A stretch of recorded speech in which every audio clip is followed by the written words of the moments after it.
اليوم الاثنين الموافق 31 من يناير 2011، وبمناسبة حديثي إلى الأبطال من شباب مصر ونحن معهم في قلعة الحرية ميدان التحرير سابقا، أقول لهم في أثناء المقاومة، في أثناء المفاوضات الجارية بين النظام المتهاوي وصناديد الحرية من بلادنا، أقول لهم بهذه المناسبة: لا تنخدعوا، لا تتخاذلوا، لا تعطوا أملا في عودة هؤلاء إلى الحياة من جديد. أقول لهم وجهة نظري في هذا الحوار الدائر من خلال قصيدتي نداء: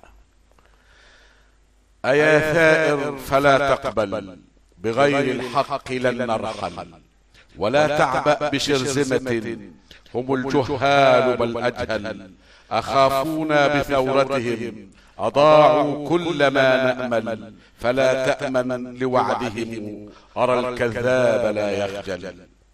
وهذه الثورة الكبرى دعوها إخوتي تكمل، ففي التاريخ يا مصر هنا الشعب هنا أجمل. عجبت لمن له قلب يشاهد شعبه يقتل، وأعجب منه مهزلة غياب الشرط ما أجهل. هنا التقصير عن عمد على القاضي بأن يسأل، على القاضي بأن يسأل. قضينا العمر ملحمة لثوار هم الأظلم، تولى بعدهم رجلا سنينا طعمها علقم، طوال في تعددها، سعيد فيها لم يسأم، محصن من مساءلة، فلا نسأل ولا نعلم، كأن الله أنزله بلا فكر بلا معلم، وقال فينا قولته: أنا الكفن بلا مغنم، بريء عندما قال، وشتان بما يحكم، فلن نقبل بقولته، فهذا الطاغي لن يرحم.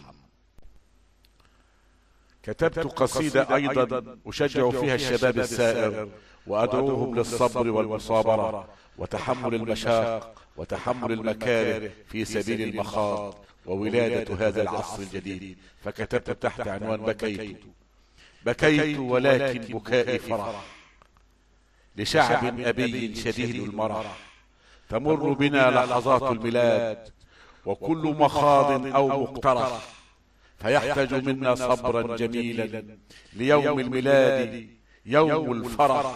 فجيش الأبي يحيط البلاد، ويمضي بعزم قوي طرح، حلولا لكل عيوب النظام، وأول حل لشيخي استرح. عندما دعا الثوار وشبابنا الثائر لمظاهرة المليون، دعوت الله في مناجاتي هذه حتى يحتمل العدد ونجتاز هذه العقبة. دعوت الله يا مصر بحفظ الأمن والنصر، ونحيا في محبتنا جميعا نسبق العصر، فكل الناس تسمعنا وصوت الحق منتصر. فقولوا إننا شعب عريق شيد القصر، ففي أسوان ثروتنا وعنخ آمون من مصر، فلا تخشوا تجمعنا، حمانا الله لا عسر. وفي المليون ثورتنا على الطاغي على كسرى، فلا ترجع ولا تعبأ لمن قالوا لنا خسرا. شكرا.